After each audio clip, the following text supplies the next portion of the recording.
Disclaimer: this story is a work of fiction created for entertainment purposes. It does not depict real events or real people. Viewer discretion is advised. It was a cold, windy afternoon when he first saw her. The kind of cold that makes your breath visible and your fingers sting no matter how deep they're buried in your pockets. The streets were mostly empty, just a few tired souls rushing to get home. But she wasn't rushing. She was standing still, alone, at a worn-out bus stop on the corner of a quiet block in the city. Her military duffel bag lay at her feet, heavy and weathered. Her back was straight, her face calm, but her eyes, they looked tired. Not just the kind of tired that comes from lack of sleep, but the kind that settles deep in your bones after you've seen too much, lost too much, and held it all in for too long. He saw her from the driver's seat of his black Range Rover. The engine purred softly while the heated seats kept him warm. He didn't need to be there, he had everything. Money, a mansion on the hill, staff that catered to his every need, and a little boy he adored more than life itself. But something about that soldier caught his eye. Maybe it was the way she stood there, so still, like she didn't belong anywhere anymore. Or maybe it was the look in her eyes, a mix of strength and silent pain. Whatever it was, he found himself slowing down, then stopping. He wasn't the kind of man who acted on impulse. Not anymore. Life had taught him to plan, to calculate, to never take chances. But that day, something shifted. Maybe it was fate. Maybe it was guilt. Or maybe it was the kind of recognition only two broken souls can share. Without thinking much, he rolled down the window and leaned slightly toward the passenger side. "You're coming with me," he said. No smile, no charm. Just those 5 words, firm, certain, like he already knew she would. She turned her head slowly, as if she hadn't heard him right. Her eyes locked with his, and for a moment, time stood still. She didn't answer right away. Didn't move. And he didn't say anything more.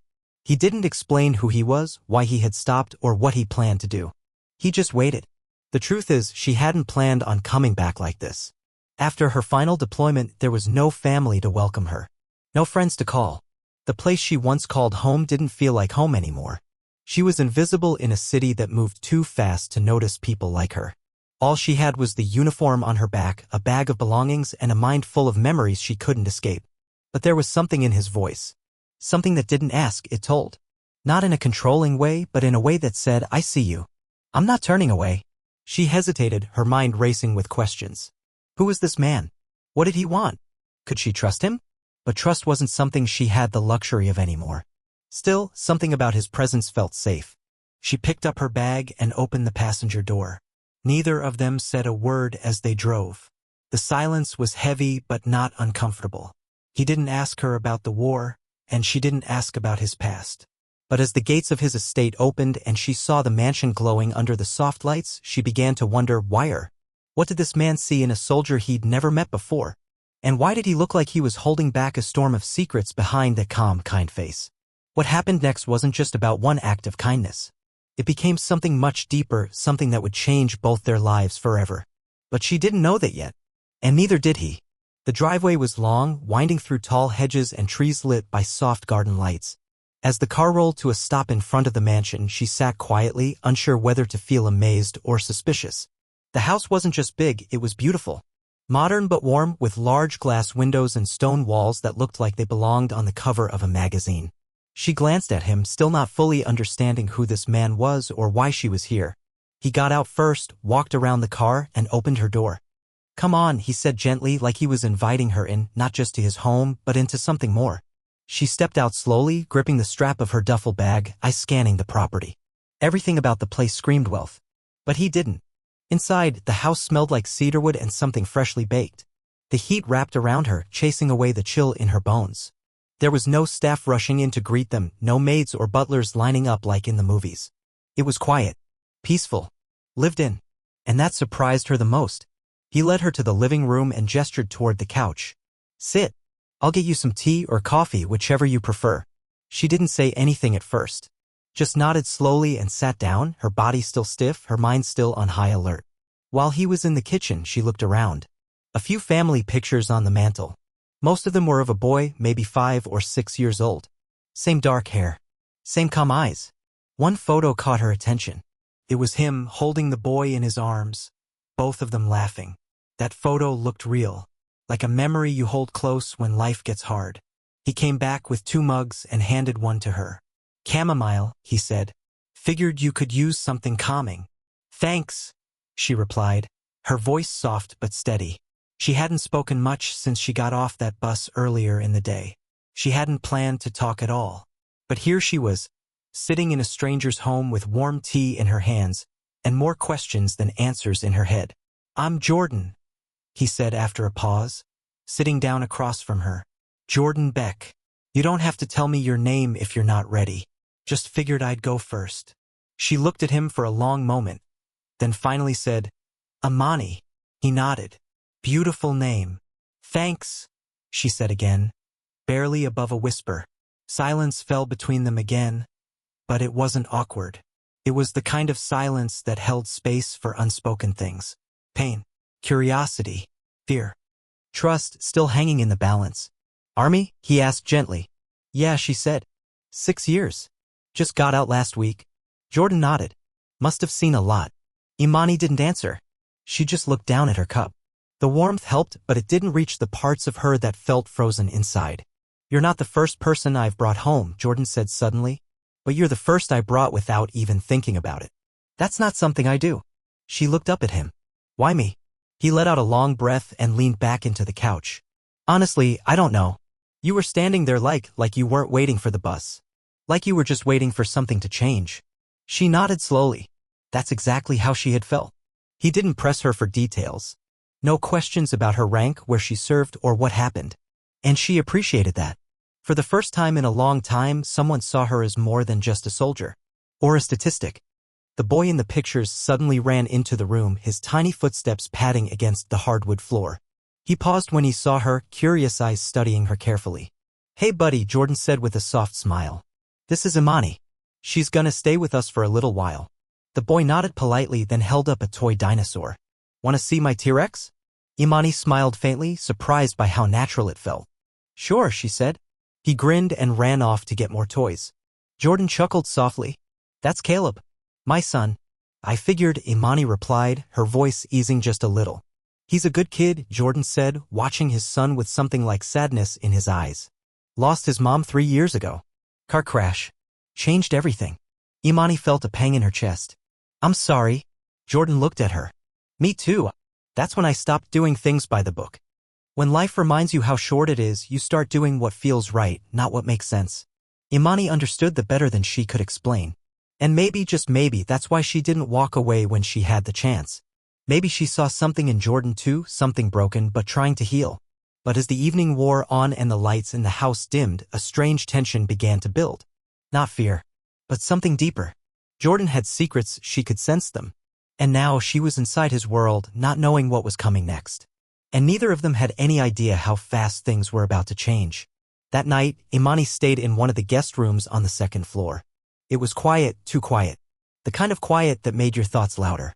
She lay in bed, staring at the ceiling, replaying the day over and over again. Her instincts were still sharp. Years in the military had trained her to trust her gut.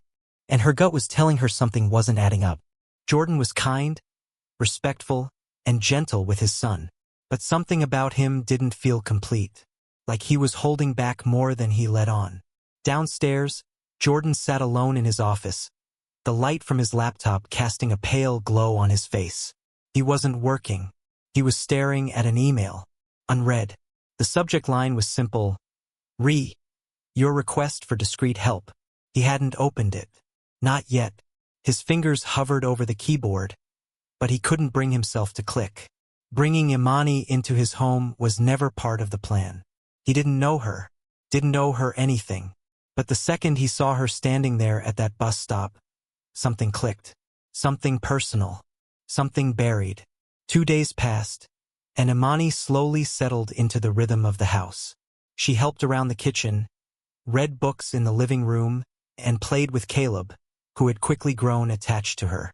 But the more comfortable she got, the more questions filled her mind. Jordan didn't go to an office. He didn't take calls. He didn't talk about work. He just seemed there. Always around, always watching, always waiting. And every time she asked him about his business, he gave the same vague answer, I deal in private investments. One afternoon, while Jordan was out getting groceries, Imani stepped into his office. She didn't mean to snoop, but curiosity got the best of her. The door was cracked open, and the light was still on. On the desk, a file lay open, papers spread out, and beside it, a photograph. She picked it up. It was an old military photo. A woman in uniform. Not Imani. Someone else. Younger, lighter skin, with fierce eyes and a confident smile. She flipped it over. On the back, S. Devereaux, Kia, Kabul. A chill ran through her. The name sounded familiar. She had heard it once, years ago, in passing. A soldier taken out in an ambush. Imani didn't know her personally, but she remembered the story. And now her photo was sitting on Jordan's desk. She put everything back exactly the way she found it before stepping out. Her mind was racing. Who was this woman to Jordan? Why did he keep her photo hidden in his office? And why was Imani really here? That night at dinner, Imani asked, casually, "Did you know someone who served?" Jordan's expression didn't change, but there was a pause. Just long enough for her to notice. "I did," he said finally. "A long time ago. Someone close. Did she make it home?" He looked down at his plate. No, the air grew heavy. Caleb kept eating, unaware of the weight in the room. Later, after Caleb was asleep, Jordan found Imani standing in the backyard, staring up at the night sky. She didn't turn when he approached. "You're wondering why I brought you here," he said. She nodded. "Yes. And I think you're wondering why I stayed." He let out a breath. "There's a lot I haven't said." "I figured," she replied. He wanted to tell her everything, about the woman in the photo, about the promise he made before she died, about how he'd spent years trying to fulfill it. But he wasn't sure how much she could handle. Not yet. Before he could speak, his phone buzzed. A message. He glanced at the screen and his face changed. The comm cracked just a little. Imani noticed. "Everything okay?" Jordan forced a nod. "Yeah. Just business." But it wasn't. The message was from a private investigator. "She's not who you think she is. We need to talk." He slipped the phone into his pocket, heart racing. For the first time since he brought her home, he didn't know if he'd made the right choice. Imani, sensing the shift in his mood, turned to face him. "If there's something I need to know, tell me now." He didn't answer. Just looked at her, torn between trust and doubt. And somewhere in the distance, a storm was building. The next morning, the sky was gray and heavy, like it was holding its breath. Imani stood in the kitchen, watching the coffee drip slowly into the pot. Her body was still, but her mind was racing. Something was off. Jordan had been distant all morning, barely speaking, moving through the house like a man walking through fog. Even Caleb seemed to notice. The boy had clung tighter to his father during breakfast, his eyes flicking toward Imani with quiet curiosity, like he sensed something shifting too. Imani couldn't stop thinking about that photo. This Devereaux. Who was she really? And why was her picture the only one hidden away while the others were displayed out in the open? Jordan hadn't mentioned her name, and she hadn't pushed again. But the silence between them was growing louder. Later that afternoon, while Jordan was out on what he called a quick errand, Imani heard a knock at the front door. She hesitated. No one ever came up here, not without being cleared through the front gate. When she opened the door, a man stood there in a dark coat, holding a leather folder. His eyes scanned her quickly, calculating.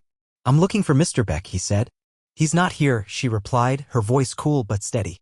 "Can I help you?" The man gave a faint smile. "I doubt it. But you can give him this."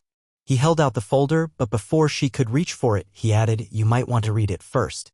She didn't respond, just closed the door gently and locked it. Her hands trembled slightly as she opened the folder.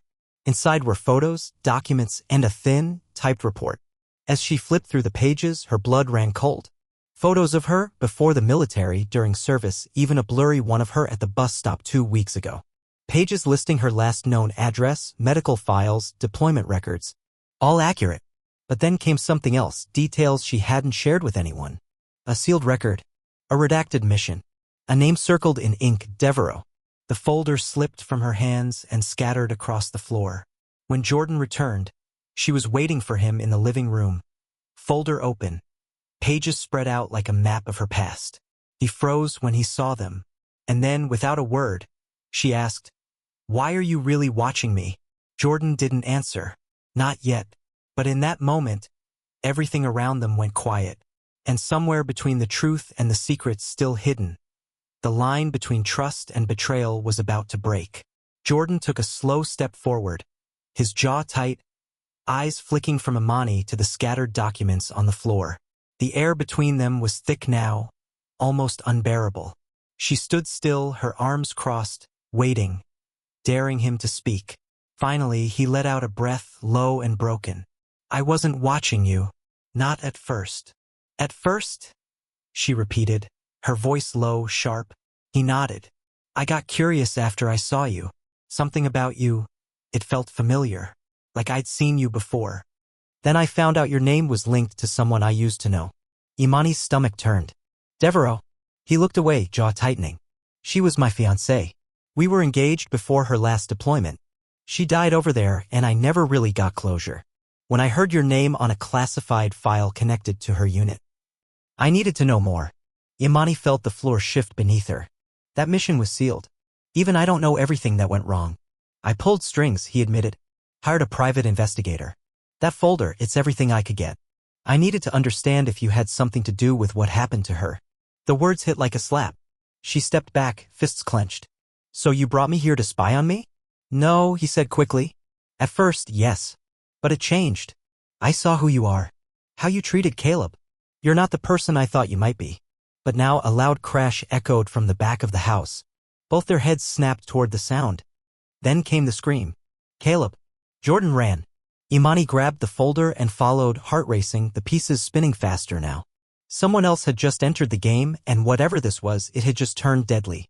Jordan burst through the hallway, crashing into Caleb's room, where the window stood wide open and the curtains flapped like warning flags. Caleb was in the corner, shaken but unharmed. A masked figure stood over him, but the moment Jordan lunged forward, Imani was faster. She tackled the intruder with full force, years of training taking over. The two struggled, knocking over furniture, fists and elbows landing hard. Jordan grabbed Caleb, pulling him out as Imani wrestled the figure to the floor. With one final move, she yanked off the mask, revealing a face she knew all too well.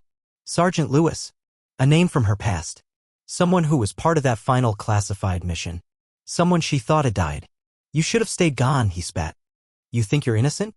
We all left her behind. Imani froze. You were the one who called the retreat.